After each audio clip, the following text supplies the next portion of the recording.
대통령님께서 입장하고 계십니다. 먼저 국민의례를 하겠습니다. 모두 국기를 향해 주시기 바랍니다. 국기에 대하여 경례.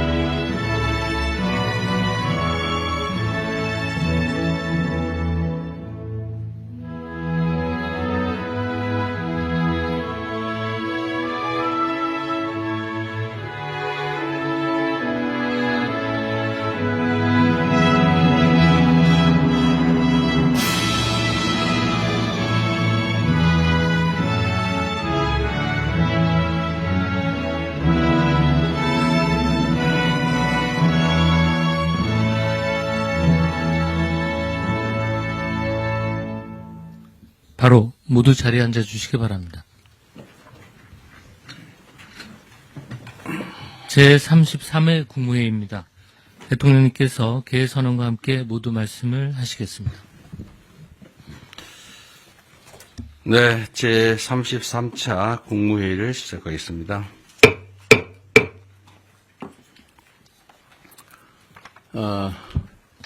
가만있어 보자. 제가 모두 말씀을 드리기 전에 이번에 전임 국무위원들은 다 바뀌었고 지금 임명되지 않은 국무위원 몇 분을 뺀 새로운 국무위원들이 다 오셨는데 전에 인사말 하지 않으신 다른 분들도 좀 하고 시작할까요? 네, 그렇게 합시다. 전에 인사하지 않으신 분들부터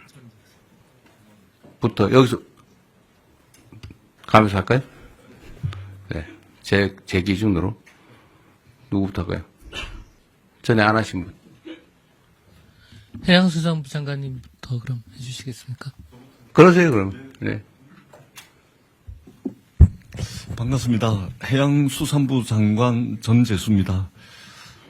북극항로 시대를 맞이해서 북극항로 시대를 잘 준비하고 선도해서 한반도 남단 불경 지역에 새로운 수도권, 저희들은 앞으로 새로운 수도권, 서울 수도권을 해양 수도권이라고 부르게 될 텐데 새로운 또 하나의 수도권을 만들어서 성장 엔진 하나만 가지고 위태롭게 날고 있는 대한민국의 새로운 성장 엔진을 하나 더 장착해서 대한민국의 지속적이고 안정적인 성장이 가능할 수 있도록 열과 성을 다해서 일하겠습니다.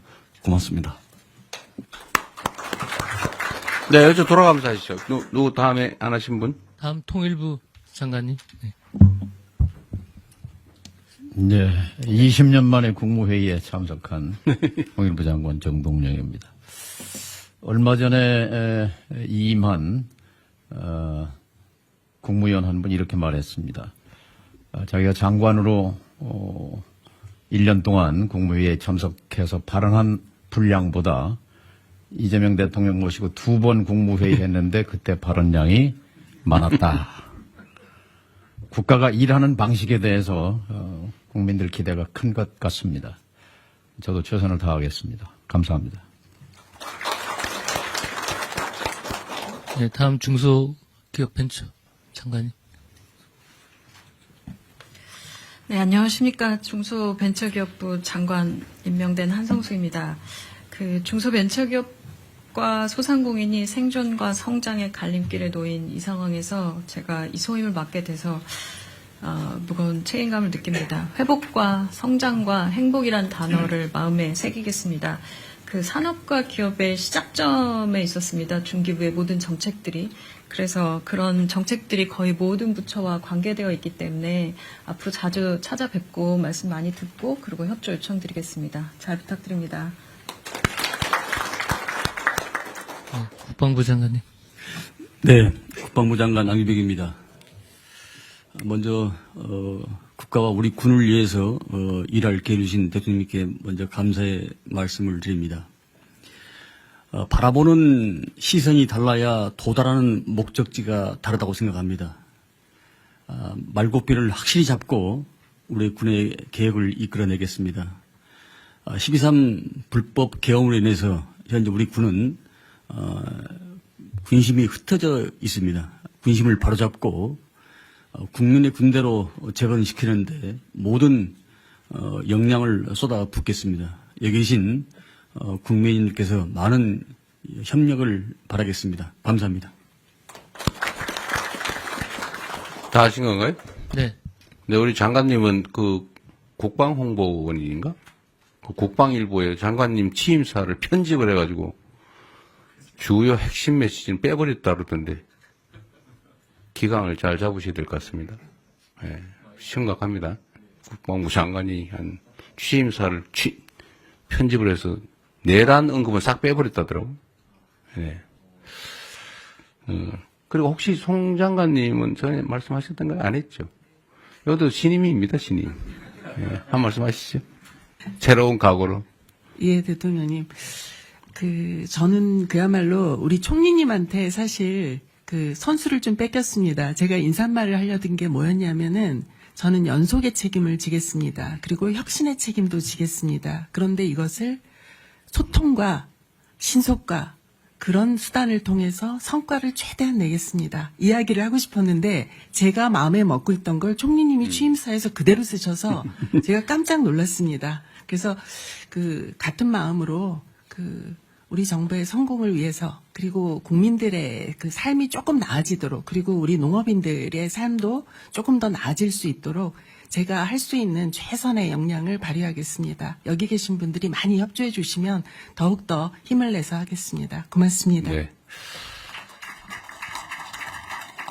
어업인, 축산인, 임업인도 잘 챙겨주시기 바랍니다. 네, 다 같은 마음으로 또 새롭게 잘해주시기 바랍니다. 네, 지금 민생회복 소비 쿠폰이 지급돼서 시중에서 사용되고 있는데, 이게 일주일 만에 80% 국민들께서 수령을 하셨다고 합니다.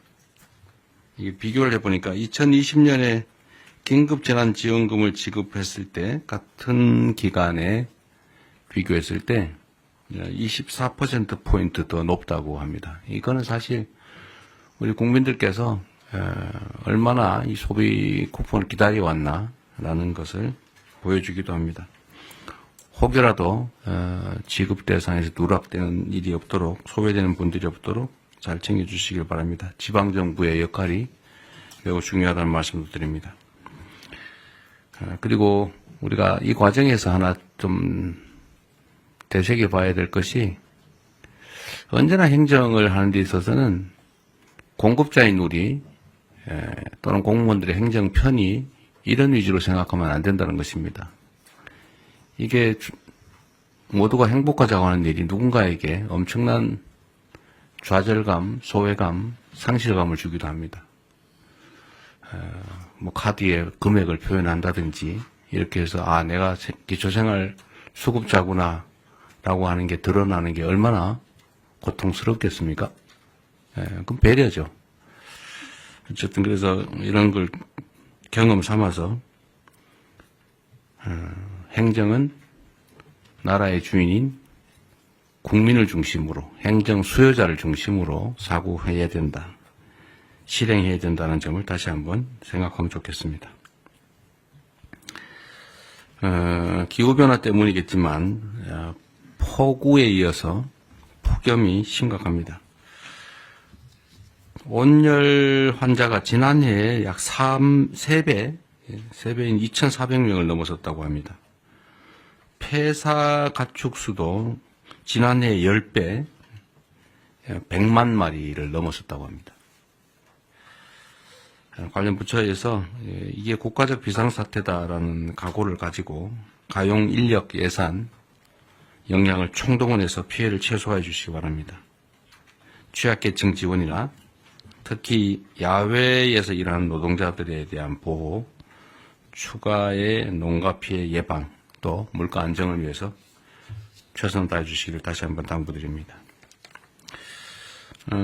그리고 제가 어제 보니까 포스코 ENC라는 회사에서 올해 들어서 5번째 산재 사망사고가 발생했다고 합니다. 5명이 올해 돌아가셨다 그 말입니다. 일하러 갔다가.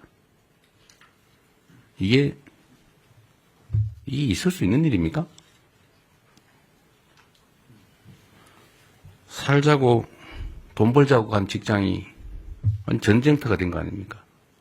어떻게 동일한 사업장에서 올해만 5명이 일하다 죽을 수 있습니까? 며칠 전에도 보니까 무슨 상수도 공사하는데 맨홀을 들어갔다가 또 2명인가가 질식 사망했다고 합니다. 그 이전에 며칠 전에 또 보니까 무슨 큰 통에 그걸 수리하러 들어갔다가 또 질식 사망했다고 해요. 뭔가 폐쇄된 공간에 일을 하러 들어가면 질식 사망하는 사고가 많다는 건 국민적 상식인데 어떻게 그걸 보호장구 없이 일을 하게 합니까? 사람이 누군가를 위해서 어떤 사업자를 위해서 일을 하다 죽는 것 그에 대한 감각이 없는 건지 사람 목숨으로 여기지 않고 무슨 작업 도구로 여기는 게 아닌가 그런 생각이 들 때가 있습니다. 나와 내 가족이 귀한 것처럼 일하는 그 노동자들도 누군가의 가장이고 누군가의 가족이고 누군가의 남편이고 누군가의 아내이고 그렇습니다. 똑같은 장소에서 똑같은 사고가 발생하는 것은 똑같은 방식으로 특히 사망하는 것은 충분히 예상할 수 있는 일인데 이 예상할 수 있는 일들을 방어하지 않고 사고가 나는 것은 결국 죽음을 용인하는 거죠. 아주 심하게 얘기하면 법률적 용어로 미필적 고의에 의한 살인 아닙니까? 죽어도 할 수 없다. 뭐 죽어도 어쩔 수 없지. 이런 생각을 한 결과가 아닌가 하는 생각이 들어서 정말로 참담합니다. SPC가 8시간 이상의 야간 장시간 노동을 없애기로 했다고 합니다. 늦었기는 하지만 다행인데 말씀을 하셨으니 꼭 지키기 바랍니다. 전에도 1,000억을 들여서 동일사고 발생하지 않게 조치하겠다고 했는데 그걸 과연 했는지 제가 확인해 보라고 했지만 이번에는 신속하게 꼭 지켜주시기를 부탁드립니다. 그런 얘기가 있죠. 사람은 기계가 아니다. 노동자도 사람이죠. 12시간씩 밤에 그것도 주야 막교대로 이어서 일한다는 게 쉽지 않습니다. 어쨌든 이런 후진적인 산재를 영구적으로 추방해야 합니다. 연간 1,000명에 가까운 사람들이 일하다 죽는다고 하는 게 이게 있을 수 없는 일이죠. 대한민국이 명색이 10대 경제강국에 5대 군사강국, 문화강국이라고 불립니다. 그리고 세계 최고를 자랑하는 민주주의 국가죠. 일하다 죽는 일이 최소화될 수 있기를 바랍니다. 안전이라고 하는 거는 당연히 해야 될 의무지 이걸 비용으로 생각해서 아껴야 되겠다 이렇게 생각하면 안 되죠. 돈보다 생명이 귀중하다는 생각을 모든 사회 영역에서 우리 모두가 다시 한번 되새겨보면 좋겠습니다. 물론 이럴 때는 여러 가지 원인들이 있죠. 원청, 하청 관계. 공사 현장에 가보면 하청을 한 번만 하는 게 아니고 하청의 하청, 하청의 하청의 하청, 하청의 하청의 하청의 하청. 그래서 4번, 5번씩 하청이 되면서 원 도급 금액의 절반 정도로 실제 공사가 이루어지니까 안전시설이나 안전조치를 할 수가 없어요. 이거 법으로 금지된 건데 방치되어 있지 않습니까? 포스코 ENC 같은 데서 1년에 5명씩 이렇게 산재 사망사고가 나는 것도 아마 그런 거와 조금은 관련이 있지 않을까 그런 생각이 듭니다. 한번 가봐야 되지 않을까 싶은 생각이 들고요. 이 산재 사고, 특히 사망사고에 대해서는 좀 오늘은 우리 국무회의에 의제로 미리 제가 고지를 해드렸는데 이게 어느 한 부처만 노력해서 될 일이 아닙니다. 각 부처가 준비한 게 있으니까 공개적으로 요거는 한번 안건 논의 전에 토론을 한번 했으면 싶어요. 준비하신 게 있으니까 지금부터 시작을 하면 좋겠습니다. 어쨌든 이런 노력을 기반으로 올해가 산재 사망 근절 원년이 될 수 있으면 좋겠습니다. 좀 그래프가 사망이 계속 유지되거나 늘어나는데 꺾이는 그 원년이 되었으면 좋겠다는 생각을 가지고 오늘 토론을 한번 시작해 보도록 하겠습니다. 제가 진행을 할 테니까요. 준비된 게 있으시면 요거 토론부터 먼저 하도록 하겠습니다. 누가 준비하시죠? 고용노동부 장관님. 네. 네, 고용노동부 장관입니다. 요약해서 자료가 있으니까. 자료에 근거해서 네. 보고드리겠습니다. 네. 먼저 중대재해 현황입니다. 올해 1분기 사고 사망자 수는 137분입니다. 좀처럼 줄지 않고 있습니다. 유형을 보면은 떨어짐, 끼임, 부딪힘 등 후진국형 사고가 다발되고 있습니다. 최근 기후위기에 따라 온열 질환 더하기 질식 사고가 또 새롭게 나타나고 있습니다. 대통령께서도 말씀하셨던 상수도에서도 지금 질식 사고가 산소 결핍으로 인해서 발생된 것으로 추정됩니다. 원인 분석입니다. 먼저 가장 큰 원인으로는 대통령께서도 말씀하셨듯이 안전과 사람을 비용으로 여전히 인식하는 경향이 만연합니다. 왜 사람에 대한 지원은 비용이고 설비에 대한 지원은 투자인가? 이런 질문을 던져봅니다.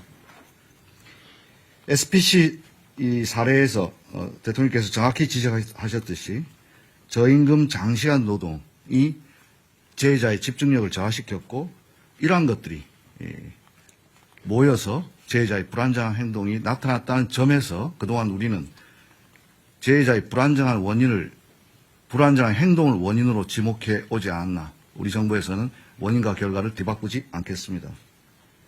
또한 교체가 시급한 노후 장비, 특히 그날도 회전체 윤활유가 자동으로 분사되어야 함에도 불구하고 오랫동안 방치되었던 것을 재해자께서 수동으로 공급하다가 사망사고에 이르렀습니다. 왜 이런 투자가 적게 이루어지지 않았나? 이건 결국 지배구조와 연관이 있다고 생각됩니다. 고난과 책임에 분산되어 있었기 때문에 현상 사장은 어찌 보면 흔히 하는 말로 고난 없는 사장이 아니었나 하는 생각이 듭니다. 두 번째로는 재해가 발생해도 기업의 실질적인 손실이 크지 않는, 즉 재해 발생을 비용으로 환치했을 때도 기업 차원에서는 크지 않다는 인식이 팽배한 게 아닌가 생각됩니다.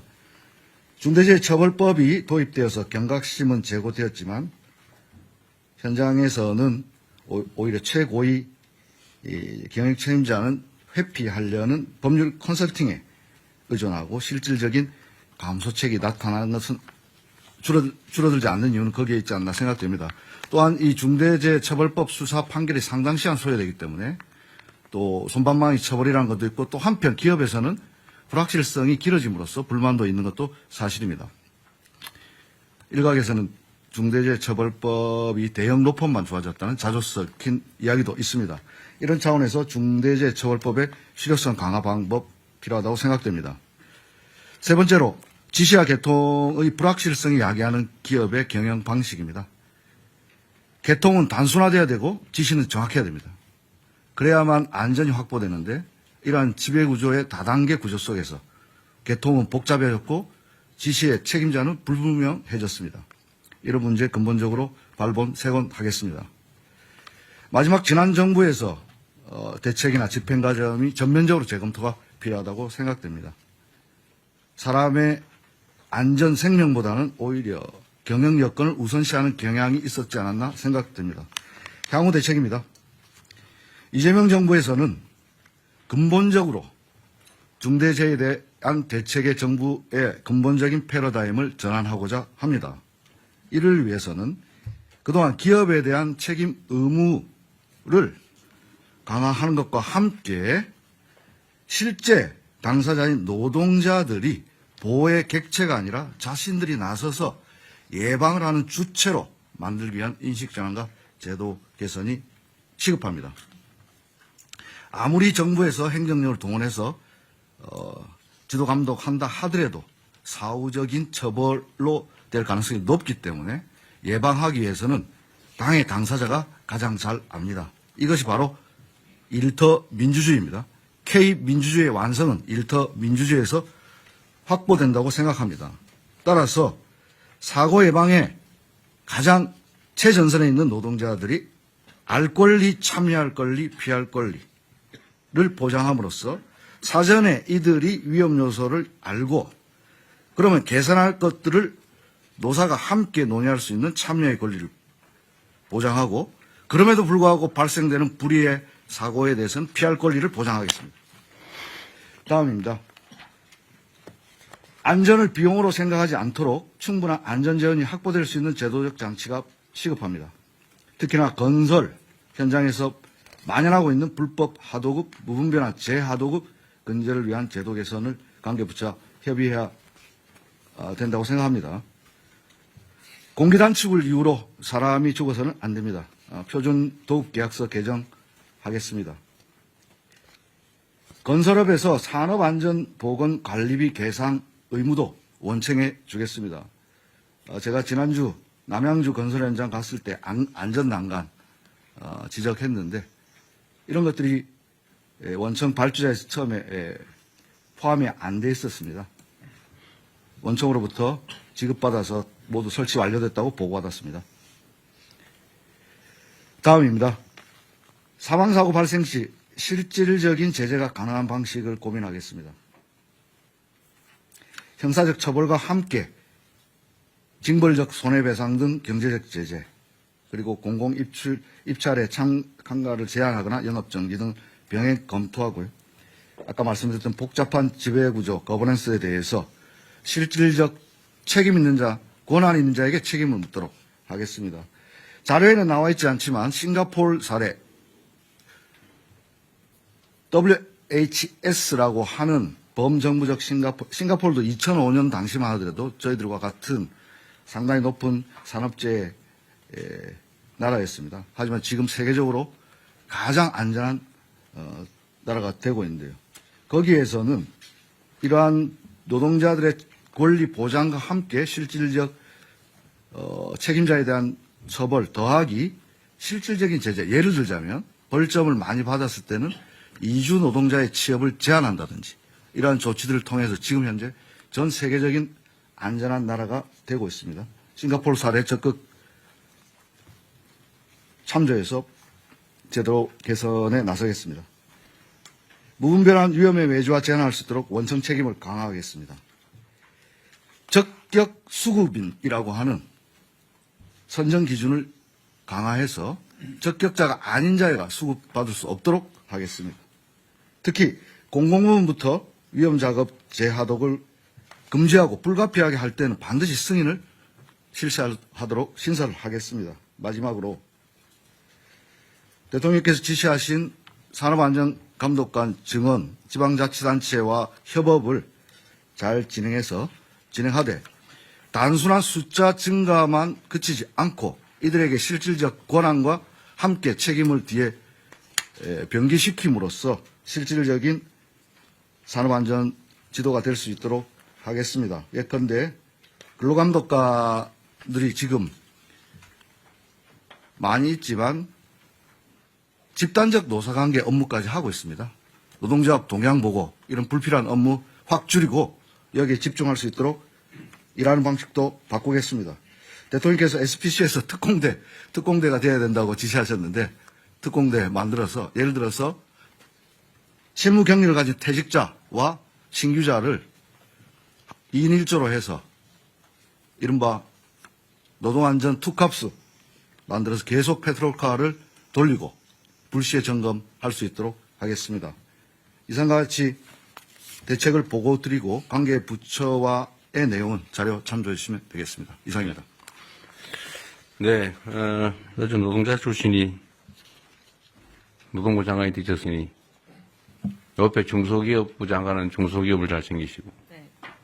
산업부 장관은 기업들을 잘 챙기시고 자 그런 방향으로 갑시다. 그렇게 가는데 일단은 각 부처가 준비한 거 얘기하기 전에 꼭 준비 안 했던 부처라도 말씀을 하셔도 됩니다. 자중간에 이게 옛날에 제가 어릴 때 올리버 트위스트라는 소설책을 본 일이 있는데 그 어릴 때는 몰랐는데 나이가 들어서 알고 보니까 그게 소년 노동의 잔혹함을 풍자한 책이었어요. 그 노동법이 생겨난 이유가 이러다가 노동자들이 다 전멸을 해가지고 일 시킬 사람이 없어지니까 우리 밤에는 여성들 아이들은 노동시키지 말자. 또는 뭐 13살 이하는 쓰지 말자. 키우자. 그렇게 해서 노동법이 생겨났다고 하잖아요. 예, 공장법의 시초입니다.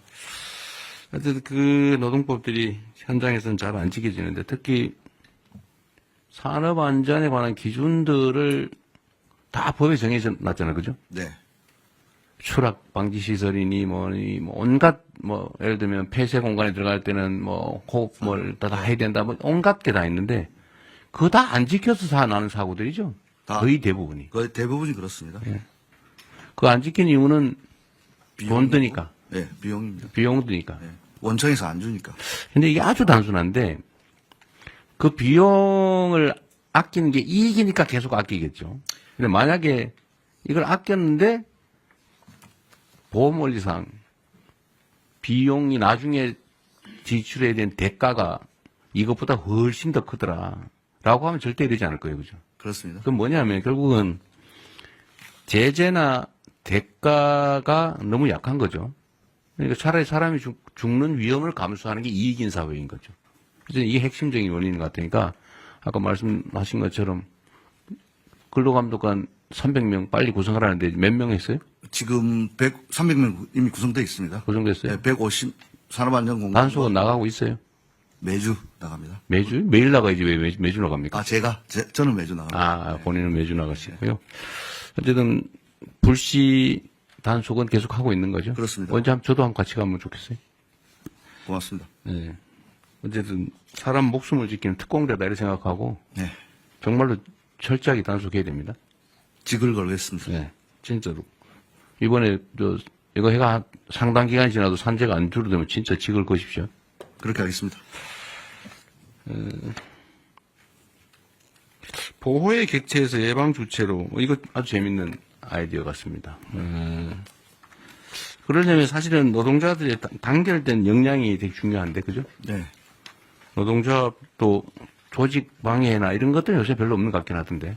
하여튼 아직까지는 그런. 노동자들이 혼자 이런 문제를 해결하기는 어렵기 때문에 같은 입장에 있는 노동자들끼리 연합할 수 있게 단결할 수 있게 하는 게 중요한 과제인 것 같습니다. 노동자들의 조직률은 좀 올라가고 있나요? 지금 현재 12% 어간에서 정체되어 있는. 한 10년 만에 1% 올랐군요. 네, 그렇습니다.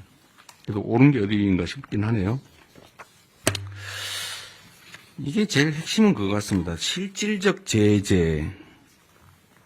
그러니까 이게 안전조치를 안 하고 사고가 나면은 안전조치를 안 함으로써 생기는 이 비용 절감보다 훨씬 더 큰 지출이 있다. 네. 라는 걸 확실하게 제도화하면 네. 사고 안 나게 미리 열심히 하겠죠. 네, 그래서 결국 그게 문명 국가일 것 같아요.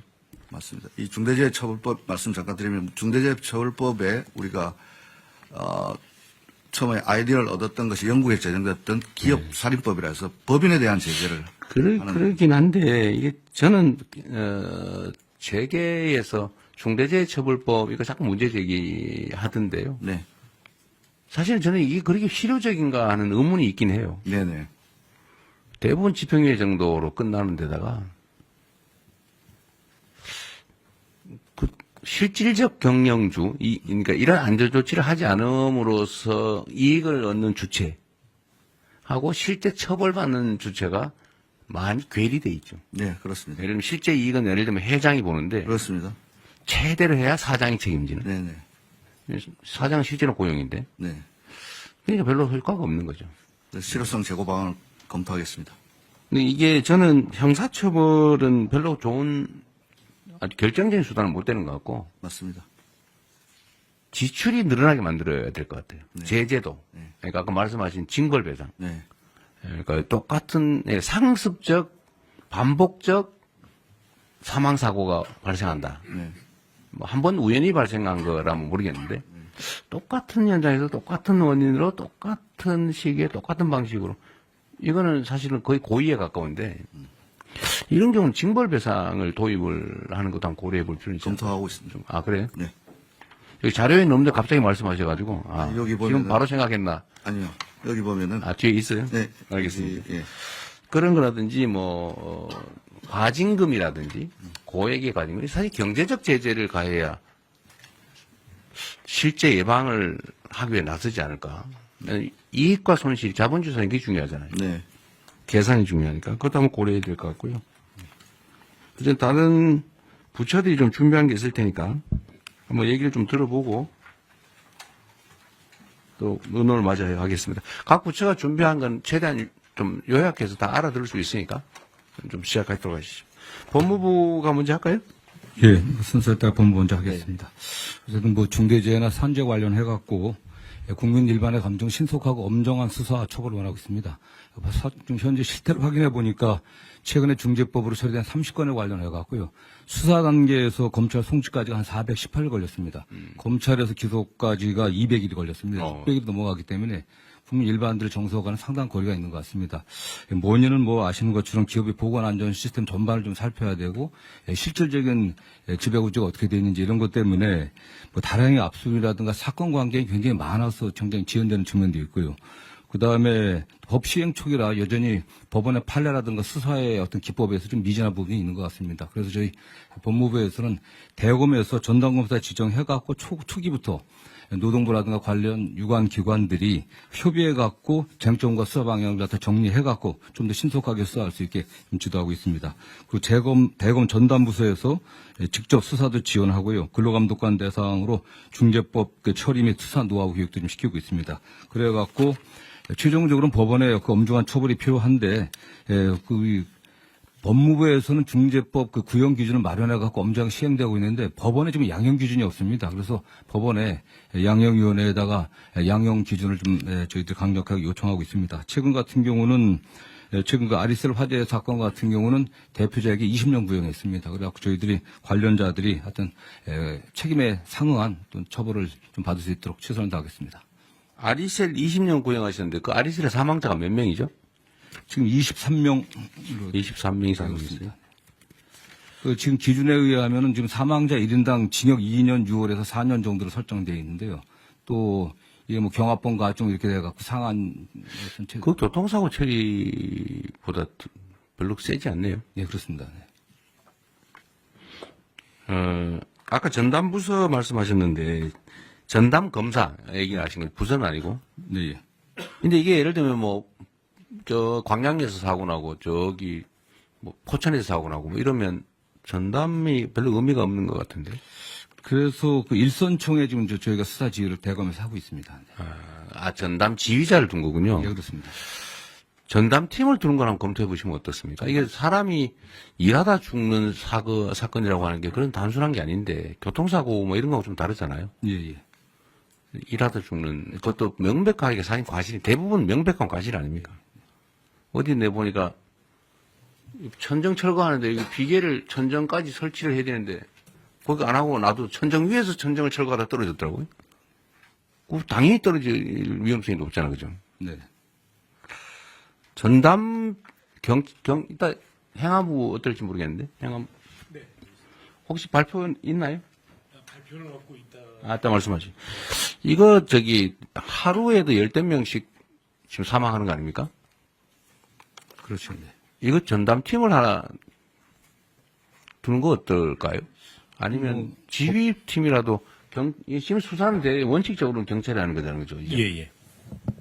검찰은 이제 송치된 사건에 대한 처리인데 물론 그전 요즘 지휘도 안 하죠. 지휘도 안 되고요. 다만 구속영장이나 뭐 압수 강제 수사. 방향이라든가 차후 그 공소 제기를 위해서 경찰은 인력이 좀 있는 편이니까. 네, 그렇습니다. 이따가 그 얘기 한번 해봐 주세요. 네. 이거 산재 사망 사고는 아예 전담 팀을 부서를 하나 두든지 해가지고 네네. 일률적으로 좀 모아서 하는 거. 이것도 사실 노하우가 필요하잖아요. 네, 산업안전부. 1차적으로 경찰이 그 수사를 해야 이것도 약간 전문성이 필요한데 아까 이 발표에도 있던데 그죠? 네, 그렇습니다. 이게 지금 수사 노하우가 필요하다. 이거는 산업안전법 숙지를 해야 되는데 예, 예. 뭐 이 경찰이 있다, 저 경찰이 있다가 뭐 이 검사가 있다, 저 검사가 있다 하면 그 공부하느라고 시간이 많이 걸릴 것 같은데 아예 전담 전문 역량을 가진 사람 팀을 짜가지고 네. 아예 교육을 좀 시킨 다음에 팀 네. 그걸 연구 한번 해보시죠. 예, 팀을 그렇게 구성하는 하겠습니다. 그다음에 법원에 양형기준 요청을 한 거는 이거 뭐 우리가 뭐 직접 얘기하기는 좀 어려운데 법무부가 좀 법무부가 같이 협의를 한번 하시죠. 예, 그렇습니다. 네, 다음 산업부. 예, 산업부 보고 드리겠습니다. 산재 사망자 수의 제조업 분야에서가 30% 정도를 차지합니다. 세부 업종별로 보면 열처리나 주단조와 같은 뿌리 산업이 제일 많이 나타나고 있고요. 그 다음에 석유화학, 자동차 부품을 포함한 자동차 분야, 기계산업 순위입니다. 저희 산업부는 고위험 업종을 중심으로 한 AI 등을 활용한 산재 예방 쪽에 주력을 하고 있습니다. 첫 번째, 산업 AI 기반 제조 안전 시스템 개발을 올해부터 29년까지 해서 고위험 업종 포함 10개 업종에 대한 안전 시스템을 개발을 하고 있습니다. 이러한 시스템이 개발이 되면 이 10개 업종의 기업들이 활용할 수 있도록 조치를 하고자 합니다. 두 번째는 산업단지에 대한 관리를 산업부가 맡고 있어서 이 산업단지 내의 안전관리 문제입니다. 산단 내에 고위험 지역에 대한 IoT 인프라 활용 예방 시스템을 구축을 하고 있습니다. 이러한 화학물질, 유해 화학물질에 대한 누출 감지 솔루션이나 사족 위험 지역에 대해서는 사족 보행 로봇이 투입될 수 있게 하거나 또는 예방 감시를 드론을 통해서 활용할 수 있는 방안들을 강구를 하고 있습니다. 마지막으로는 이러한 안전 환경 구축이 산업계 측에서 이루어질 수 있도록 특히 중소조선사나 산업단지 내에 중소 중견기업 대상으로 하는 안전 컨설팅 또는 안전 디자인을 구축해주는 지원 사업을 추진하고 있습니다. 네, 수고하셨고요. 이런 건 뭐 잘 해주시고 제 산업부는 특별히 하나 좀 부탁을 드리고 싶은 게 있는데 예. 어쨌든 대한민국의 주요 기업들을 관할하고 계시잖아요. 예. 또 이 기업들도 이 산재 사고에 대한 인식을 좀 바꾸는 게 중요할 것 같아요. 특히 이 건설이나 뭐 이런 데 위험한데 이런 데는 이게 앞으로는 더 비싸게 먹힌다. 예. 이거 엉터리 관리하면 더 많은 지출을 하게 된다는 사실들 충분히 숙지하게 하고 또 한 가지는 이게 노동 생산성과 관계가 있는데 물론 뭐 그분들이 더 전문이긴 하겠지만 이렇게 열악한 환경에서 일을 막 강제로 시켜서 사고가 날 상황, 빈발할 상황이 되면 자발성이 떨어지잖아요. 사실 충성도가 떨어져서 그 생산성이 크게 도움이 안 될 것 같은데 좀 그런 연구들은 좀 하고 있나 모르겠어요. 그러니까 좀 근로자들이 신나서 내 직장이야 우리 뭐 라는 생각을 가지고 일하는 경우하고 막 열악한 환경에서 뭐 옆에서 막 노동자들이 죽어가는 걸 보고 막 이러면서 일하는 거하고 생산성에 영향이 꽤 있을 것 같은데 예. 이런 것도 한번 연구를 한번 하든지 해가지고 자발적으로 좀 줄이기 위한 노력을 좀 하게 만드는 게 더 중요하지 않을까 싶네요. 그런 측면에서 연구를 해본 기억이 없는데 네. 말씀처럼 좀 저는 영향이 있을 것 같아요. 그리고 또 한 가지는 이런 거 산업재해에 대한 단속 강화나 이런 얘기를 하면 기업 측이 되게 섭섭하게 생각하는 경향이 있을 것 같은데 예. 어쨌든 이 정부는 이런 걸 철저하게 관리는 하되 기업 활동에 지장이 없거나 좀 더 원활한 기업 활동이 가능하도 뭐 규제 완화 합리화든지 아니면 기업 활동에 대한 지원이든지 뭐 이런 건 정말 열심히 할 테니까요. 예.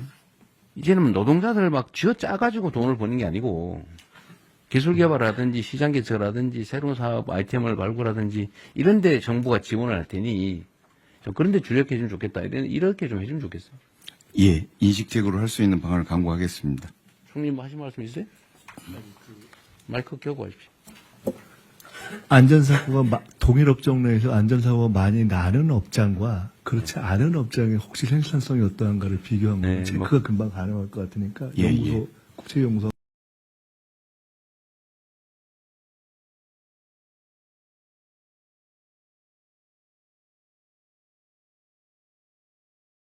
뭐가요? 어떻게 합니까? 안전에 대한 투자가 갔을 때 노동 생산성이 올라간다. 이미 그런 자료가 있어요. 있습니다. 예. 근데 괜히 쓸데없는 소리 했네. 네. 국내에는 없는데 국제적인 기준으로 있습니다. 그런 거라도 어쨌든 공유라도 하면 좋겠네요. 네. 예, 그렇게 하겠습니다. 대통령 사소한 거 한 말씀. 말씀하십시오. 이 법 이름이 중대재해처벌법이잖아요. 예. 제목은 너무 세고 내용은 처벌은 별로고. 솜방망이고 그렇습니다. 그리고 처벌 자체가 목적이 아니어서 중대재해를 예방하자는 게 목적인데 제목이 처벌법이니까 그 기업의 반감이 회장들이 있군요. 그 제목에 대한 반감이 꽤 큽니다. 그래서 저는 중대재해 예방법으로 제목은 바꾸고 그 내용적으로 그 예방을 강화하고 예방을 못한 것에 대한 처벌 규정을 세게 하고 이렇게 전체 체계를 좀 바꾸면 어떨까? 사실은 산업안전보건법이 예방법이죠. 예. 근데 이제 그걸 통합하기는 좀 어려운데. 네, 대통령님 제가 좀 말씀드리면 말씀하신 바와 같이 네. 우리 부 소관은 산업안전보건법이고 중대재해처벌법은 형법이라서 그 법무부 소관입니다. 물론 그렇죠. 네, 근데 그러다 보니까 명칭이 좀 그런 것이죠. 취지는 사실은 맞는 지적인 것 같아요. 이게 중대재해처벌법, 처벌. 사실 매우 네거티브한데, 예방으로 하고 예방에 일정한 성과를 내면은 인센티브를 준다든지 사실 이런 방식으로 하는 게 훨씬 더 문명적이긴 한 것 같네요. 그건 노동부에서 한번 연구를 한번 해보십시오. 예, 그렇게 이게 하겠습니다. 실제로는 억압해가지고 효과가 크지 않거든요. 네. 예. 다음 국토부 하시죠. 국토부가 이게 관련 분야가 많아가지고. 네. 네. 저희가 드린 자료는 국토부의 일반적인 내용이고 사실은 저희가 논의하고 있는 법률과 관련해서 이 자료를 못 올렸습니다. 저기 통영님께서 네네. 네. 알겠습니다. 네. 저희 그 보고 자료를 보시면 이제 건설 분야나 도로 분야, 철도, 항공, 교통, 물류 분야에 대한 일반적인 사고와 국토부의 이제 나름대로 대처 방안을 이제 설명드린 내용인데 저희가 사실 그 앞서 말씀드린 논의의 핵심 부분을 강화하기 위해서 그 현재 법령적인 작업을 국회하고 같이 좀 협의해서 준비하고 있습니다. 그 자료를 지금 여기 실질 못해서 제가 구두로 대통령님께 드린 자료의 핵심을 말씀드리면 이제 건설안전 특별법이 지금 지난 21대 김교웅 의원하고 22대 이번에 그 문진석 의원이 발의를 해서 지금 진행 중인 법안인데요. 이게 핵심이 이제 건설 산업 구조를 보게 되면 발주청이 이제 원청이 이제 말씀하신 대로 시공사를 이제 중심으로 해서 도급 비용이 그동안 이제 가산이 됐습니다. 그러다 보니까 이게 설계하고 감리에 대한 책임이 굉장히 약했습니다. 그래서 건설안전특별법의 1차 부분은 이제 그 발주청인 원청에 대한 이제 책임, 그 처벌 부분과 관련해서 이 시공에 대한 이제 공사비 책정에 이제 공기 적정성을 원래 보장을 하지만 설계 쪽하고 감리 쪽에도 그와 관련된 이제 적정성을 보장을 하는 거를 하고 그리고 이제 더 중요한 건 이제 이런 이제 앞서 말했던 그 실제로 사람을 처벌하는 부분에 대한 부분들이 건설회사 같은 경우는 뭐 대리로 뭐 예를 들어 처벌받는 경우라든지 여러 가지 문제가 있어서 실효성에 문제가 있어서 네. 비용적인 거로 이제 저희가 생각하고 있는 거는 법안에 나오지만 매출액 대비 지금 3% 정도의 이제 그 과징금을 이제 일종의 그 하는 방안을 생각하고 있습니다. 그래서 이게 그렇게 될 경우 지금 이제 보통은 영업이익 대비 한 3에서 4% 수준인데 매출액 대비 3%가 나오고 지금 건설업계에서 굉장히 거기 반발하는 경향이 있지만 그 만약에 실효성은 굉장히 강하게 작동할 수 있다고 저희는 보고 있고요.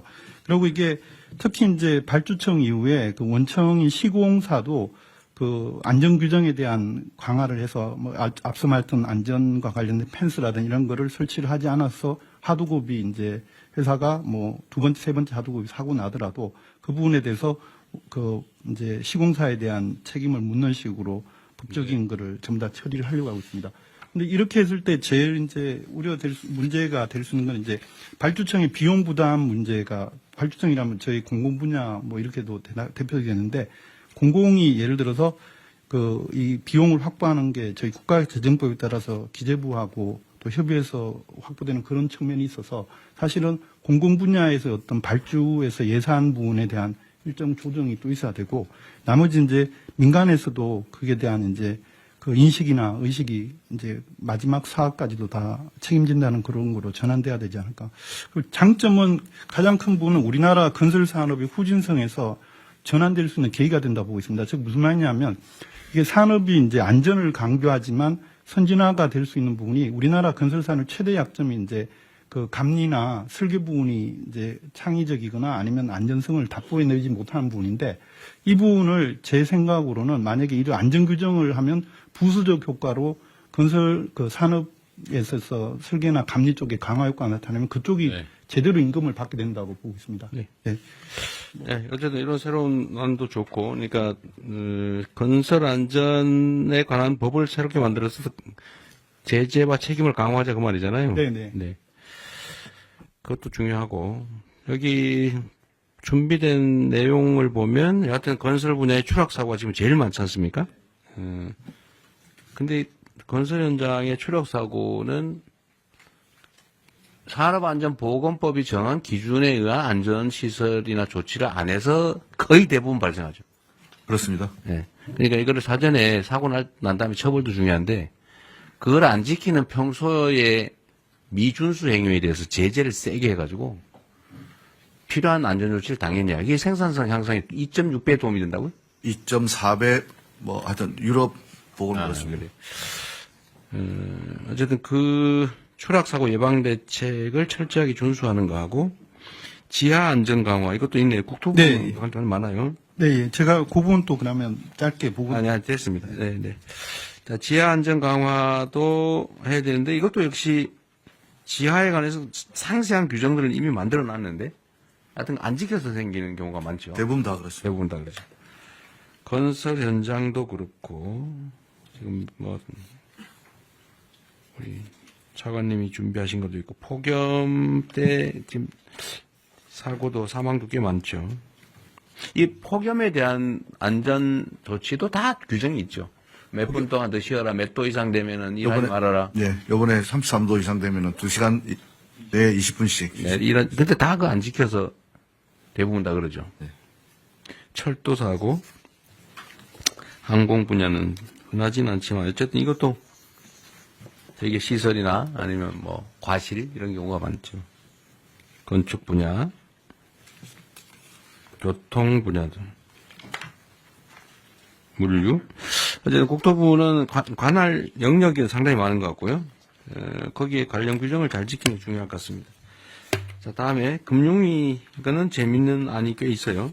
금융위 한번 얘기해 보시죠. 예, 금융위 요약하겠습니다. 그 중대재해를 예방하는 데 있어서 경제적 불이익을 높이는 것이 중요하고, 금융 쪽에서는 결국 시장의 힘에 의해서 그 불이익을 높여나가는 방향으로 저희들이 대책을 추진을 하려고 하고 있습니다. 투자 같은 경우에는 지금 상장 기업에 대해서 ESG 평가원에서 ESG 평가를 합니다. 중대재해 같은 경우는 S에 해당되는 항목이 있고, 실제로 이제 중대한 사고가 나면은 거기서 감점이 이루어지고, 그럼 전체적으로 평가 등급이 떨어짐에 따라서 기관 투자자들이 그걸 참고해서 투자에 반영하는 시스템입니다. 그래서 이 부분을 조금 더 명확히 하거나 강화하는 방향으로 해서 투자 부분에서 이런 부분들이 불이익으로 느껴질 수 있도록 하는 조치들을 강구를 하겠습니다. 두 번째는 대출입니다. 현재 대출도 각 그 은행의 내규상 여신 업무 기준에서 보면 사회 책임 경영 항목에서 기업의 평판 요소를 고려해서 평가하도록 되어 있습니다. 그래서 실제로 이런 일들이 일어나고 그것이 사회적으로 이슈가 되는 경우에는 대출 제한하는 것까지도 내규에 하고 있습니다. 할 수 있도록 되어 있습니다. 실제로 케이스를 한번 보고 이게 어떻게 작동되고 있는지를 한번 전반적으로 점검을 하고, 특히 중대재해 부분에 있어가지고는 이런 비재무 모형 평가할 때 조금 더 강화하는 방법들을 강구를 하겠습니다. 그리고 마지막으로는 잘하는 기업, 그러니까 안전 투자를 좀 더 하겠다고 하는 기업들에 대해서는 정책금융기관들이 조금 더 낮은 금리 또는 낮은 보증료를 지금 제공을 하고 있습니다. 이 부분도 재원의 문제는 있을 수 있겠습니다만 조금 더 강화하는 방향을 강구하도록 하겠습니다. 이상 보고로 마칩니다. 네, 이 금융위 제안이 아주 재미있는 것 같아요. 실제로는 투자 기준이 되는 여러 가지 항목 중에 요즘 ESG 평가 결과가 되게 영향을 크게 미치잖아요, 그죠? 대형 펀드나 이런 데는 이걸 되게 중시하는 경향이 있는데, 그렇습니다. 이 글로벌 펀드들은 그런 것 같은데, 이 평가에 이걸 반영을 좀 세게 하자 그 말이죠. 예, 조금 더 요 중대재해 부분이 조금 더 강화될 수 있는 방향으로. 네. 그 사고를 말을 들면 뻔한 산재 사망 사고가 막 반복적으로 상습적으로 발생한다. 그러면 아예 그냥 그걸 여러 차례 공시를 해가지고 예. 투자를 안 하게 되면 주가가 폭락하게.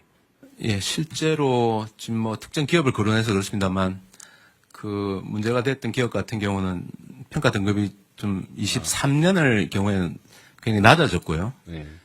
실제로 주가가 여러 가지 요인을 봐야 되겠습니다만 처음 사고 난 대비로 주가가 많이 빠져 있습니다. 그 종합 주가 지수는 전반적으로 올라가 있는 상황이라서 그래서 그런 요인들도 좀 작용한 거 아닌가 저희들은 그렇게 네, 생각하고 그냥 있습니다. 자연스러운 현상보다는 어쨌든 ESG 평가를 강화해가지고 예. 어쨌든 이 아주 정말 원시적인 거잖아요. 규정을 안 지켜서 산재 사망 사고가 상습 발생한다고 하는 거는 대출은 당장 우리가 어떤 조치를 할 수 있는 부분 같은데 이거는 실제 실행 계획을 좀 만들어서 예. 대출 제한이나 이런 걸 좀 해야 될 거 아니에요. 한번 현황을 한번 보겠습니다. 네. 예, 실제 어떻게 작동하고 있는지 한번 보고 대책을 강구하겠습니다. 기준을 좀 만들어서 대출과 투자에 불이익이 있는 게 상장 회사들은 상당히 큰 타격이 있을 거 아니에요.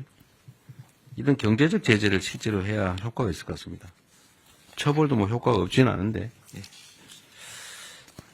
대통령님 행안부 마저 하고 할게요. 네. 자, 공정위하고 조달청이 있으니까 조달청도 있고 요거 먼저 하고 이제 다른 부처들 의견도 마저 듣겠습니다.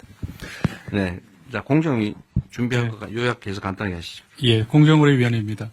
산업안전 기록을 전가하거나 또는 하도급 대금을 미지급하거나 등은 하도급 업체의 경영 환경을 악화시켜서 결국은 하도급 업체 중대재해 발생의 구조적 원인으로 작용한다고 보고 있습니다. 산업재해를 예방하기 위해서는 원청이 안전관리의 주체라는 인식이 확고해야 되고 그 책임을 하청업체에게 전가해서는 안 됩니다. 그래서 공정위는 그동안 원사업자가 부담해야 될 산업재해 예방 비용을 수급사업자에게 전가시키는 그런 부당 특약을 금지해왔고요. 이걸 위반하면은 시정조치 과징금 벌금이 부과됩니다. 그리고 그 부당 특약이 사법상 효력도 없다라는 그런 법률 개정안을 지난 4월에 통과시켰습니다. 그래서 10월부터 시행될 예정입니다. 또한 원청이 안전관리 책임을 명시한 표준 하도급 계약서를 마련해서 적극 홍보 확산해 왔습니다. 건설의 경우에는 대부분의 사업자가 표준 하도급 계약서를 사용 중입니다. 그리고 안전관리 책임이 부당하게 전가되는 사례가 있는지 지속적으로 점검해 왔습니다. 그러나 최근에 사고가 빈발하고 있고 그래서 원청이 이런 비용을 전가하고 있는지에 대한 점검 필요성이 더욱 커졌습니다. 그래서 공정위는 그런 재해가 자주 발생하는 건설업종을 중심으로 원청이 안전관리 비용을 하청에 전가하는 행위를 집중 조사하고 있습니다. 7월부터 9월까지 집중 조사하고 있는 상황입니다. 법 위반 사항이 확인되면 엄정하게 제재하겠습니다. 또한 하도급 대금이 안정적으로 지급될 수 있도록 하도급 대금 지급 보증 확대 등 종합적인 제도 개선 방안을 마련할 계획입니다. 관련해서 산업재해를 줄일 수 있는 다양한 방안을 마련해서 국민의 생명과 안정을 지키는 데 최선을 다하겠습니다. 이상 보고를 마치겠습니다. 이게 어느 부처가 관할하는지 잘 모르겠는데, 수차, 예를 들면, 하도급 여러 차례 하는 거 있잖아요. 원래 법에 내가 보면 한 차례밖에 안 되는 걸로 알고 있는데. 건설업은 한 번밖에 안 됩니다. 근데 실제로 한 서너 번 하잖아요, 그죠? 네, 그렇습니다. 근데 이거에 대한 제재가 좀 부실해서 그런지, 법으로 금지를 해도 없어지질 않아요. 아주 고질적인 문제입니다. 그리고 그 때문에 임금체불 발생하고. 똑같은 구조입니다. 임금체불과 산재는. 이거는 공정위에서 좀 단속을 이런 거 공정위 단속 사안인가요? 그건 아니죠. 법이 공정거래위원회 공정하도급법에 있는 것으로 되어 있지 않습니다. 그래서 국토부. 저희가 국토부 소관이 불법 하도급 하는 거? 건설업에서는 국토부입니다. 국토부. 예. 불법 하도급 현장 관련은 저희가 관리하고 있는 걸로 알고 있습니다. 아, 그래요? 하여튼 이거, 아니, 우리가 법으로 정했으면 지키고, 못 지킬 것 같으면 그 법을 없애야지. 네. 애매모호하게 어영부영 지키는 사람은 손해, 안 지키는 사람은 이익. 이게 이 비정상 사회의 대표 케이스 아닙니까? 법을 잘 지키면 손해보고, 안 지키면 이익 보고, 지키기 어렵거나, 그러면 차라리 법을 없애야지. 만들어 놓고 안 지키는 건 진짜 문제거든요. 네. 어쨌든 요거는 노동부가 국토부와 협조를 하든지 국토부한테 가서 빌든지 아니면 뭐 술을 사드리든지 뭔 술을 써서라도 하여튼 강력하게 단속하게 하십시오. 그렇게 하겠습니다. 예, 어쨌든 노동부가 주무 부처니까. 알겠습니다. 네.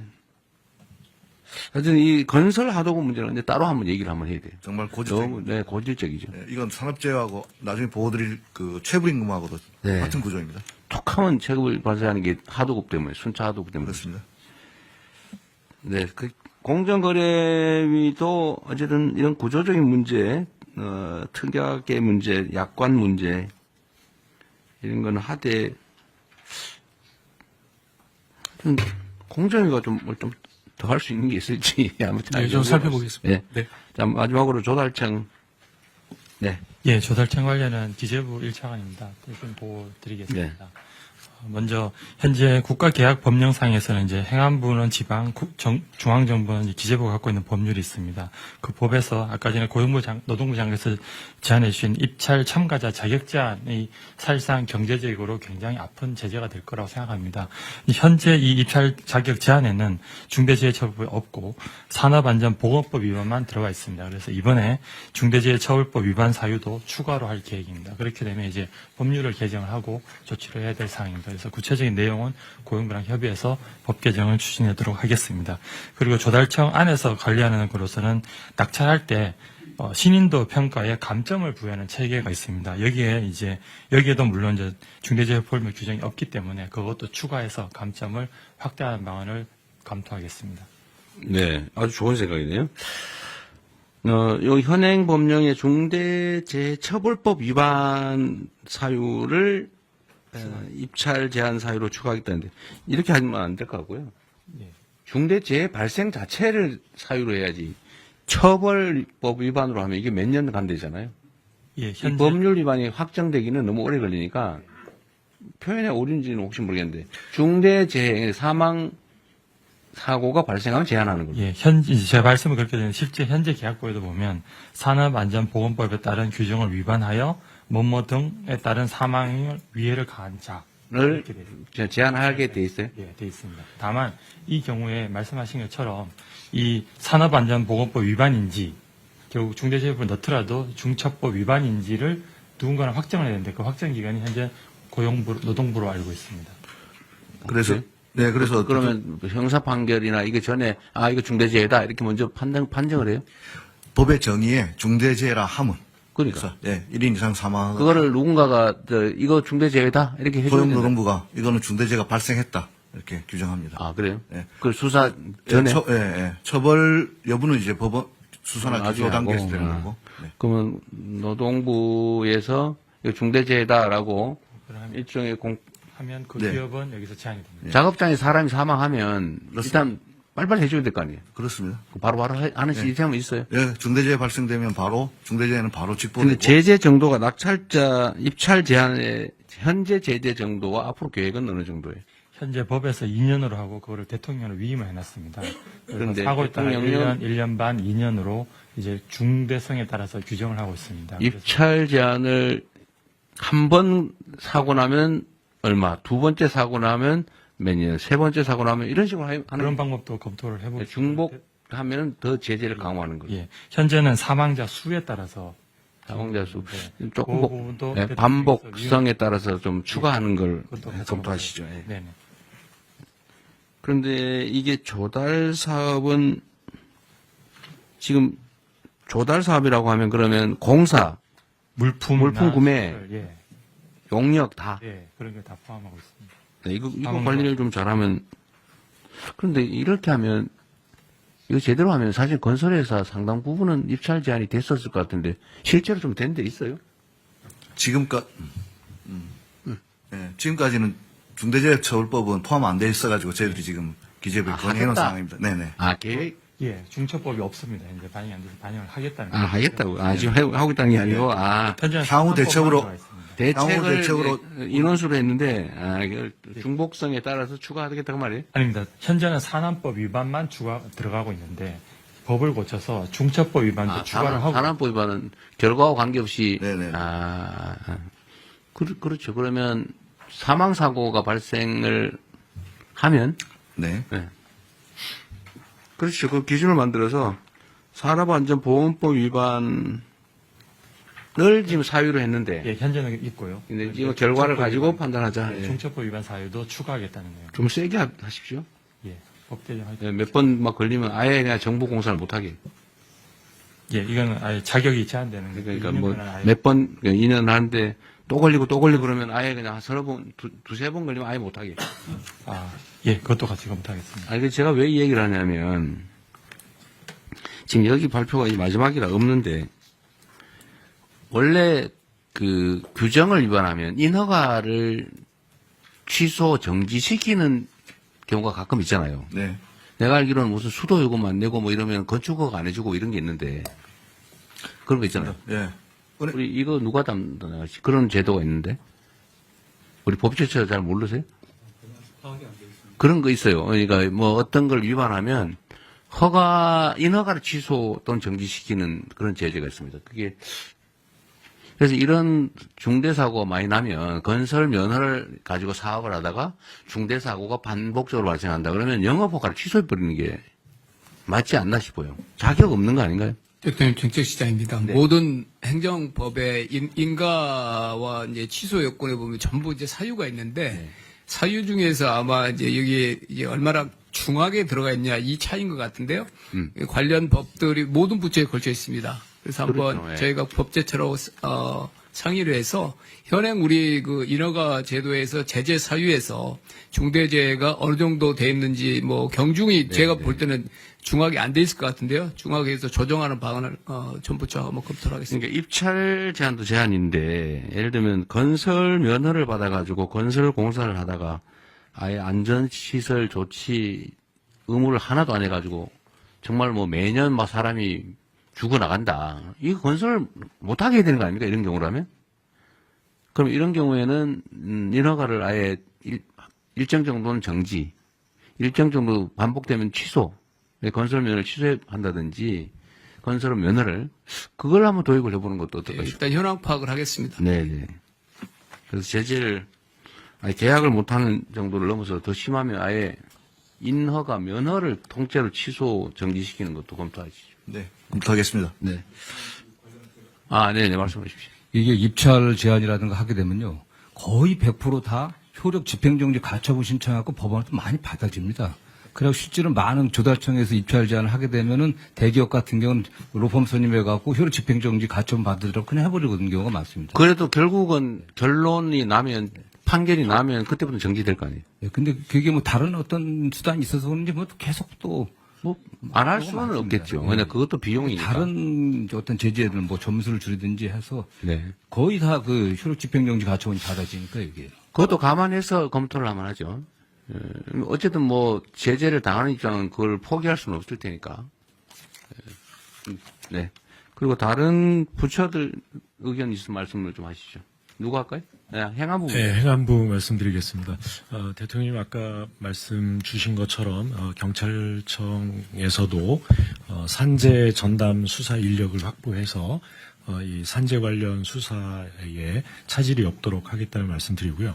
행안부는 재난과 안전관리를 총괄하는 부처이기 때문에 이 기업 내에서 벌어지고 있는 산재도 경우에 따라서 화학사고라든가 또는 화재사고 또 공사장에서의 대형 붕괴사고라든가 이런 것들이 사회재난으로 대형화될 수 있다라고 하는 것을 염두에 두면서 이 범정부 차원에서 이 중앙재난안전대책본부를 가동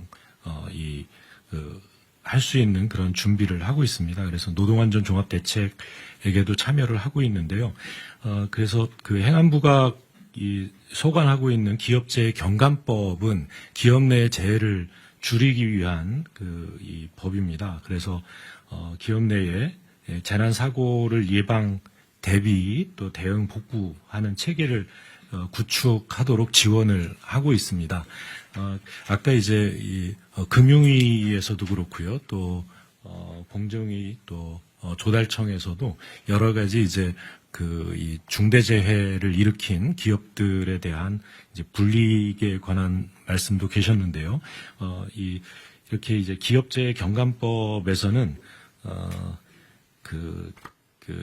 재해의 경감 활동 우수 기업을 지정해서 관리를 하고 있습니다. 그래서 재해 경감 활동을 잘 하고 있는, 그래서 ESG 평가를 잘 받는 기업에 대해서는 조달 가점이라든가 보험료 할인, 대출 금리 인하라든가 이런 인센티브 대책도 함께 마련해 주시면 기업의 안전 활동 대책을 독려하는 데 도움이 될 것 같다는 보고 말씀드립니다. 아까 말씀하신 것 중에 하여튼 경찰이 이 문제에 대해서는 좀 전문 전담 수사 조직을 만들어서 전담 수사 인력을 만들어서요. 네, 1차적으로는 근로감독관들이 판단을 해서 넘겨오는데요. 거기에 대한 법률적 대처 바로 이루어질 수 있습니다. 근로감독관을 한 다음에 경찰이 수사를 그 다음 단계에 시작해요? 동시에 하잖아요? 동시에 들어가고 있습니다. 동시에 해야죠. 네. 알겠습니다. 또 다른 부처. 예, 대통령 해양수산부도 그 선원의 안전 사고들이 있습니다. 그렇군요. 예, 선원들 같은 경우는 이제 작업 환경이 거칠죠. 예를 들면 태풍이나 파도와 맞서 싸워야 되고, 그다음에 특히 이제 연근의 어선들의 경우에는 이제 선박이 상황은 좀 그리고 요약해서. 예. 그래서 이 육상산업계 같은 경우는 이제 산업안전보건법 또 산업안전공단이 있어가지고 체계가 잡혀 있는데 마침 그 해상산업계는 이런 것이 없었는데 올 1월부터 그 어선안전조업법이라고 이것이 이제 시행이 됐습니다. 그래서 요 부분에 안전조치 미이행에 대한 처벌 규정이 들어가 있는데 이것을 좀 철저하게 좀 관리 감독을 해서 안전사고가 생기지 않도록 최선을 다하도록 하겠습니다. 네. 노동부 장관님, 지금 산업안전보건법에 각종 이렇게 무슨 의무조항을 쭉 만들어서 이제 사업자가 지켜야 될 사항이 쭉 있잖아요. 네네. 그것도 필요한 걸 계속 보완해 나가고 있겠죠. 네, 그렇습니다. 그런데 그걸 어길 경우에 대한 제재가 어느 정도예요? 제재가 예를 들면 뭐 있어요? 형사처벌, 산업안전조치 의무를 평소에 안 했다. 예를 들면 어디 건설 현장에 갔더니 추락 방지 시설을 하게 됐는데 안 하고 일 시키고 있더라라고 하면 제재가 어느 정도입니까? 과징금이 있을 수 있고. 아니 현재 제재가 어떠세요? 현재 제재 제가 모르겠습니다. 네, 파악해 보겠습니다. 누가 지금 시간 될 때 좀 찾아봐 주시고 법제처장이 좀 찾아주시고 지금 전화기를 다 뺐겠죠. 네. 나중에 그러면 한번 확인해 보겠습니다. 산업법에 위반했을 때 어느 정도 제재가 어느 정도냐. 보고 누가 좀 나가서 확인 좀 해봐 주세요. 그래도 시간이 좀 있으니까. 근데 일단 한 가지 참고로 말씀드린다면 여러 가지 좀 제재 조치가 있을 수 있을 것 같은데 아까 그 대통령님 말씀하신 것도 그렇고 그 갑부 장관님 말씀하신 것도 그렇고 사실은 그 예방을 강화한다는 측면에 있어서는 물론 이제 사고 발생 후의 예방이긴 하지만은 저희가 보기에 가장 실효적인 방법은 작업 중지 명령입니다. 작업 중지 명령을 내려놓고 위험 요소가 완전히 제거됐을 때 작업을 재개할 수 있다 그러면은 일단 사고 발생 후이긴 하지만은 가장 효과적으로 예방 활동을 할 수 있는 방법 중 하나라고 생각합니다. 그거는 하면 좋을 텐데. 그런데 그거는 걸려서 작업 중지 명령하면 그때 걸릴 때 하면 되는 거니까. 그거는 지금 마련되어 있습니다. 네, 작업 중지 명령을 하고 문제는 산업 안전 시설 조치를 안 하고 평소에 하더라도 사고 안 나면 상관없는 상태잖아요, 지금 사실은. 그렇죠. 그거는 사고 나면 결과적으로 들어가서 뭘 위반했는지 사후적으로. 지금 제가 최소 300명 구성해서 불시 단속하라는 거는 어쨌든 안전조치를 안 하고, 법을 안 지키고 일을 시키고 있으면, 그 뭐 제재가 있어야 될 거 아니에요. 그래서 거기서 만약에 사고가 안 나는데 불시 단속에서 걸렸다. 시정을 안 했다. 그 제재 정도가 너무 미약하니까. 미약하다. 뭐 걸리면, 네, 뭐 시정할게요. 그러면 그만, 지금도 제가 보기엔 노동부 장관님 가셔가지고, 단속을 하더라도, 고칠게요. 그러면 아마 그냥 오고 있을 거예요. 아니요, 거기서 바로 시정지시서를 내립니다. 야, 해봐요. 그냥 시정하면 되잖아요. 시정하면 되잖아요, 그냥.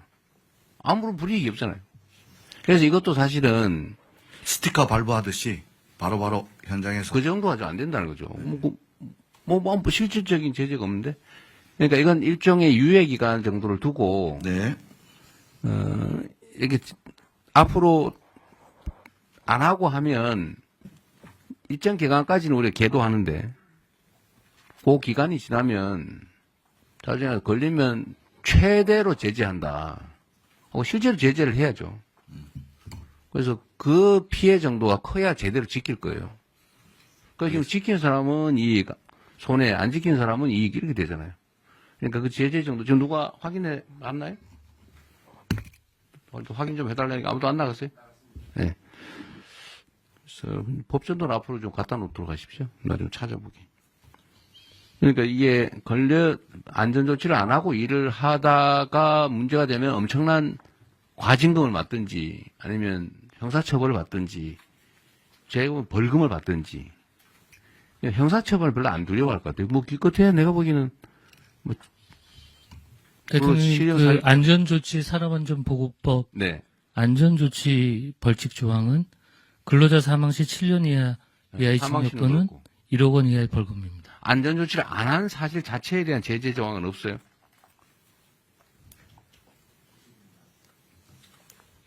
사고 났을 때는 그렇고, 그거는 뭐, 안전조치를 하여야 한다. 그런데 그걸 안 하면 어떻게 하는 제재 조항이 없어요, 아예?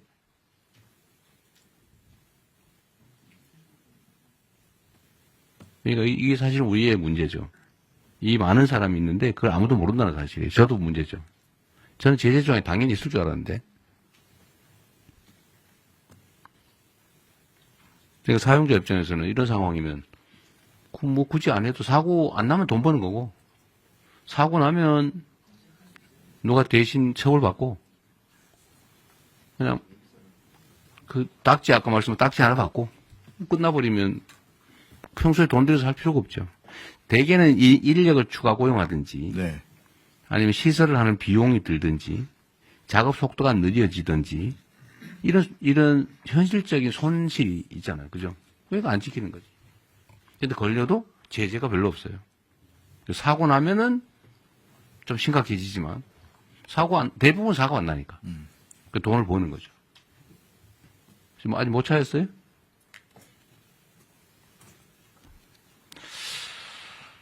그러면은 좀 찾아보기로 하고 그것도 노동부 장관께서 안전조치를 평소에 안 하는 것에 대한 제재를 어떻게 할 것인지 얼마나 강화할 건지 그 형사처벌은 별로 의미가 없을 것 같아요. 그걸 가지고 징역 살 수도 없고 사고도 안 나는데 결국은 과징금을 하든지 벌금을 고액을 하든지 경제적 제재 방법을 제재를 그거로 인해서 얻을 수 있는 경제적 이익의 몇 배를 물린 뭐 이런 게 있을 것 같아요. 네. 그걸 연구해 봅시다. 알겠습니다. 네, 그건 확인되는 대로 알려주세요, 누가. 네. 네, 누가 말씀하십시오. 네. 공개적으로 말씀하십시오. 네. 또, 자, 그러면 더 없으면. 제가 잠깐 말씀. 네, 간단하게 말씀하시죠. 네. 인사혁신처장 최동석입니다. 요새 유명해지고 있어서 대단히 죄송스럽습니다. 이런 마이크로한 제재, 마이크로한, 규정들을 만들어서 산재를 예방하고 중대재해를 예방하는 방식은 절대적으로 필요합니다. 제가 보기에는. 그런데 그것이 필요하지만 그것으로 충분하지 않다는 생각을 늘 가지고 있습니다. 뭘 해야 되냐 하면 인간의 존엄성은 건드릴 수 없다는 이 철학적 배경이 없이는 이 규정만 가지고는 이 문제를 근본적으로 해결할 수 없다는 생각입니다. 왜 그러냐 하면 네, 그건 충분히 이해하겠고요. 네. 좀 결론만 요지를 말씀해 보시죠. 예, 그 필요성은 누구나 공감할 테니까요. 그러니까 정신과 육체를 건드릴 수 없도록 하는 교육이 필요하다는 겁니다. 그러니까 행정 공무원들에 대한 교육도 필요하고 네. 실제로 우리 학교 교육도 그런 식으로 해야 되는데 서로 서열화하고 계급화하고 차별하고 경쟁시키는 사회 속에서 이런 규정만으로는 이 문제를 해결할 수 없다는 점을 강조 말씀드리고자 합니다. 네. 나 또. 마지막으로. 네. 중기부입니다. 지금 말씀 주신 거 보고요. 저희가 준비했던 건 3가지인데 상습적 중기부가 준비한 게 있었어요? 자료가 없는. 아니요. 저희 또 내부적으로 말씀하십시오. 얘기를 네. 네. 반복 발생 사업장에 대해서는 중기부가 지원 사업을 많이 하고 있어서 여기에 대해서는 정책자금 제한을 할 수 있다고 생각은 되는데 그 업체에 대한 기준과 내용을 좀 정해 주셔야 할 거라는 생각은 듭니다. 이게 정책 담당자들마다 모두 다른 기준을 가져갈 수는 없으니까요. 그래서 그 부분이 하나 준비되면 저희도 반영하는 부분이 있을 것 같고 또 하나는 1년에 6만 명 정도씩 중소기업 CEO들 교육을 한다고 합니다. 여기서 이루어지는 산업 안전 예방 관련된 부분의 교육 내용들을 한번 보고 어느 수준까지 교육하고 해야 되는 인식 제고 부분에 대한 부분도 같이 보고 산업 안전에 관한 교육, 우체동석 처장께서 말씀하신 거와 좀 관련성이 있을 텐데. 건설운동을 또 걸리면 그냥 시간 안 한 걸 걸리면 한 5만 원 정도. 과태료 5만 원. 내서 최대 5천만 원. 성면 처리를 안 했을 때 성면은 되게 좀 크지 않습니까? 얘네가 아예 지킬 필요가 없는 거죠. 이거 5천만 원까지인데 5만 원에서 5천만 원까지 다양합니다. 근데 또 최소 5만 원입니다. 이거를 사실 이런 걸 고쳐야 됩니다. 지금 보니까 산업안전보건법 각 조항의 안전조치를 정해놓고 그걸 위반했을 때 과태료 최소 5만 원, 최대 5천만 원이라는데 이렇게 하면 지킬 이유가 없죠. 필요성을 제고하겠습니다. 요거를 어떻게 개정할지 네. 이것도 한번 검토를 하고 논의를 한번 해보죠. 네. 알겠습니다. 여기에 구멍이 있었던 것 같습니다. 네. 잘 알겠습니다. 네. 또 혹시 의견 없으시면 정리할게요. 하여튼 산업재해 사망 문제는 사실은 우리 사회의 여러 가지 사망, 불의의 사망 원인 중에 두 번째로 한 세 번째 정도 되는 것 같네요. 자살, 교통사고, 산재. 어쨌든 이거를 다시 최소화할 수 있도록 각 부처가 노력을 해야 될 텐데 주무부처는 어쨌든 노동부가 할 거고 노동부 자체에서 하는 것 외에 다른 부처가 해야 될 일을 오늘 쭉 토론을 해봤는데 이제 정리를 할 거 아닙니까? 오늘 말씀하신 걸 다 정리를 할 텐데 그걸 최대한 신속하게 입법할 건 입법하고 규정으로 만들 건 만들고 또 현장에 필요한 조치는 하고 인력 예산 필요하면 요청하시고 네. 그리고 그 결과를 다음 주까지는 어렵겠지만 되는 대로 보고도 해주시고 실제 실행할 수 있는 건 하시고요. 네. 그리고 현장은 최대한 많이 가보시고 그렇게 하겠습니다. 그렇게 하도록 하시죠. 지금 벌써 11시 20분인데 나머지 산불, 산사태, 그다음에 산림관리 방안 이거는 사실 논쟁이 되게 많은 사안이에요, 그죠? 저는 지금 온갖 얘기를 다 듣고 있는데 왜 30년 된 나무를 베가지고 새로운 묘목을 심냐? 저번에 다 제가 여쭤봤는데 그게 탄소 발생을 줄이는 효과가 있다는데 저는 아직 여전히 상식적으로 납득이 잘 안 되고요. 두 번째는 그걸 베어버리니까 산사태 원인이 되더라라는 얘기가 있어요. 지금 이번에 산청에 그저번 정동희 장관께서 말씀하신 것 같은데 산청에 산사태의 원인이 예정돼 있었다. 근데 그게 왜 이유가 뭐냐? 제가 들은 바로는 그게 한 20년 전쯤에 벌목을 했던 지역이라 그래요. 그러니까 오래전에 벌목을 하면 일정 기간 동안 계속 산사태 위험이 커진다. 장관님이 들으신 거는 뭐였어요? 왜 산사태 지역이라고 혹시 아세요? 예. 그러니까 왜 산사태 위험 지역으로 분류돼 있었는지? 산사태 취약 지역이 있고요. 예. 그거는 뭐 우리 산림청에서 기준을 가지고 정하는데요. 근데 왜 그런지 예. 혹시 아세요? 그거 잠깐 대통령께서 방문한 산청읍 불이 저도 그 현장에 갔습니다. 갔는데 아니, 작년 원인이 뭐라고 5월에 그러던가요? 20년 전에 볼목한 거 맞고요. 작년 5월 달에 경상남도가 행정안전부에다가 산사태 취약 지역으로 산청군 내에 5개소를 보고했습니다. 근데 이게 비공개 처리됐습니다. 그 동네 주민들은 여기가 산사태 취약 지역인지를 잘 모릅니다. 그러니까 이거 정보 공개만 되고 가령 폭우가 예고됐을 때 주민들에게 경고를 했다면 충분히 사망사고 이 자리에서만 3사람이 죽었거든요. 일단 논점은 이제 그건 아니고요. 하여튼 그 지적은 맞고요. 근데 여기가 왜 산사태 위험 지역이었냐에 대해서 제가 받은 어떤 정부 입장과 완전히 반대쪽인 사람이에요. 그분이 저한테 하는 얘기는 이게 오래전에 벌목을 했던 지역이기 때문이다. 이렇게 주장을 하더라고요. 그게 맞는지 잘 모르겠어요.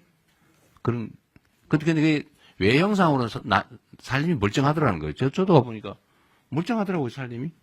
한 20년 동안 다시 자랐으니까. 근데 그게 맞는지, 그러니까 함부로 벌목을 한 게 과연 맞냐? 종합적으로 봤을 때. 종합적으로 말씀드리면. 잠깐만요. 그런 문제가 하나 있다. 그러니까 벌목을 지금 국가 사업으로 지금 하고 있는데, 경제성은 거의 없다. 그 해봐야 비용조차도 잘 안 나온다. 그죠? 그리고 새로 나무 심는 엄청난 예산이 들어간다. 근데 그 결과는 산사태 위험을 증대시킨다. 근데 과연 탄소 포집 효과가 진짜 크냐? 이 논쟁이 있는 것 같아요. 그 하나 하고 두 번째는 산에 임도 내는 거 있잖아요. 임도를 내는데 그 임도를 내는 게 필요하다. 그래서 사실 예산이 꽤 들어가는 것 같아요. 근데 또 반대쪽에서 뭐라고 하냐면 그 산사태 원인이고 산림 훼손되는 거지. 그게 산림 관리에 뭔 도움이 되냐. 우리나라 산림이 경제림도 아닌데 그 나무 베어서 해봐야 비용 겨우 넘을 정도밖에 안 됐는데 거기다 왜 임도를 낸다면서 공사해서 비용 들이고 산사태 위험을 초래하냐. 그러니까 일부에서는 또 그거 해놓으면 산불 진화에 도움이 됩니다. 이렇게 얘기하더라고요. 근데 저는 그거는 말이 안 된다고 생각해요. 산불 진압을 위해서 임도를 만든다고요? 그걸 뭐 차라리 그걸로 헬기를 몇 대 더 사고 차라리 사람 고용해가지고 맨날 지키고 있는 게 더 싸지. 라는 생각이 들더라고요.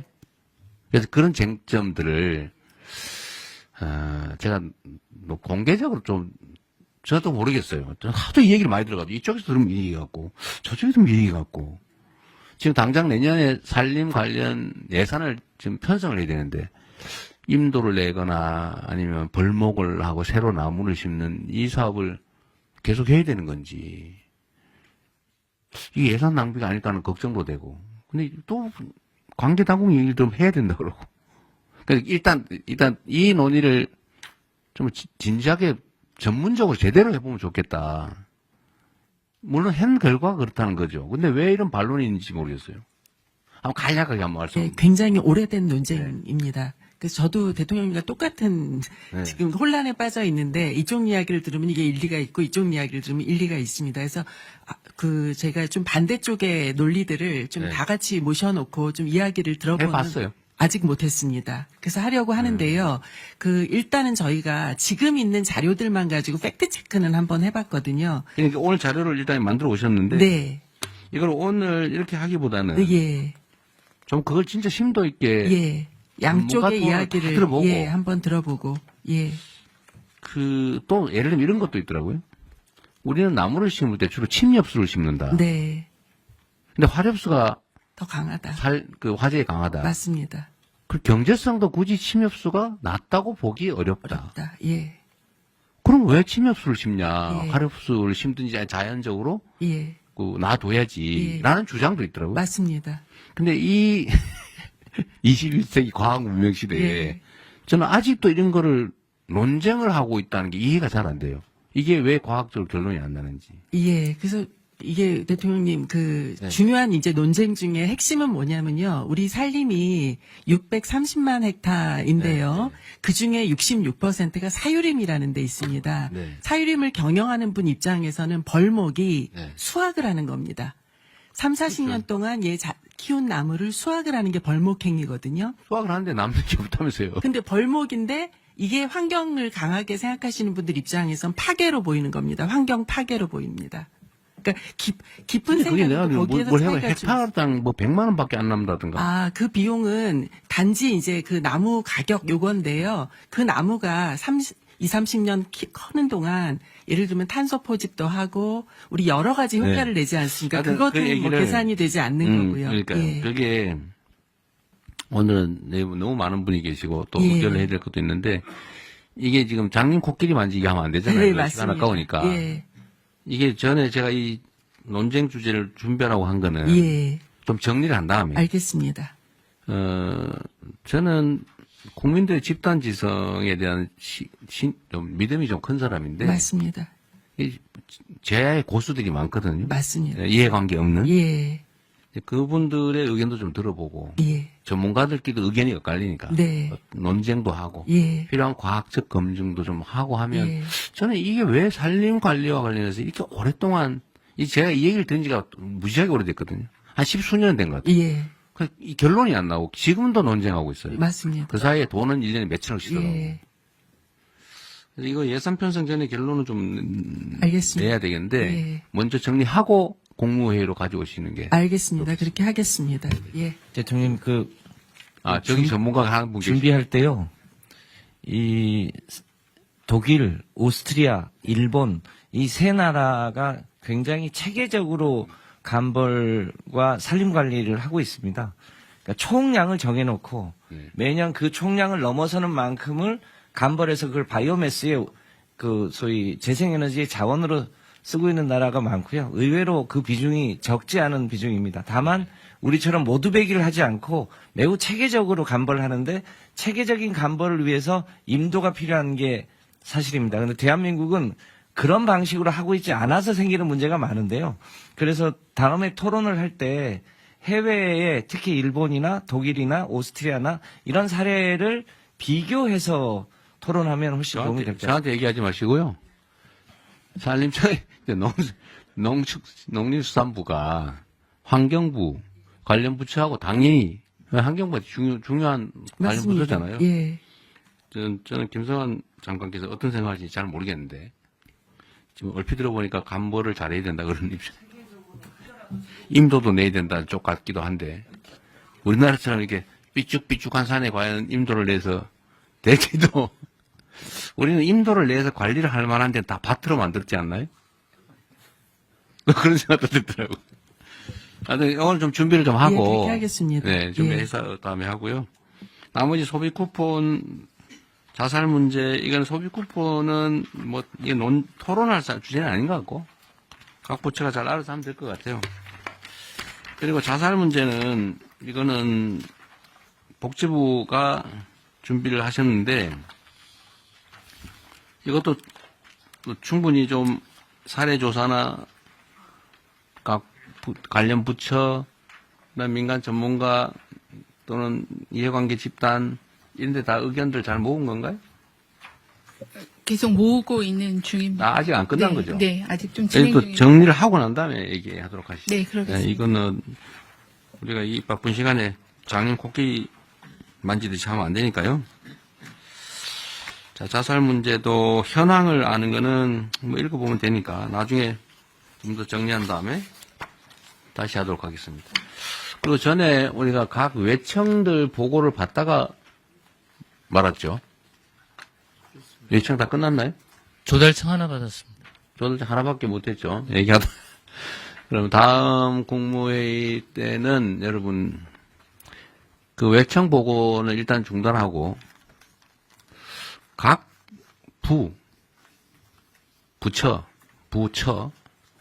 순서를 정해가지고 주요 현안, 주요 개혁 과제 토론을 좀 하도록 하겠습니다. 어느 부처부터 할지는 총리께서 미리 좀 정리를 좀 하셔가지고요. 한번 국무회의하고 필요하면 별도 시간을 좀 잡아야 될지도 모르겠어요. 실제 업무보고를 아직 못 받았거든요.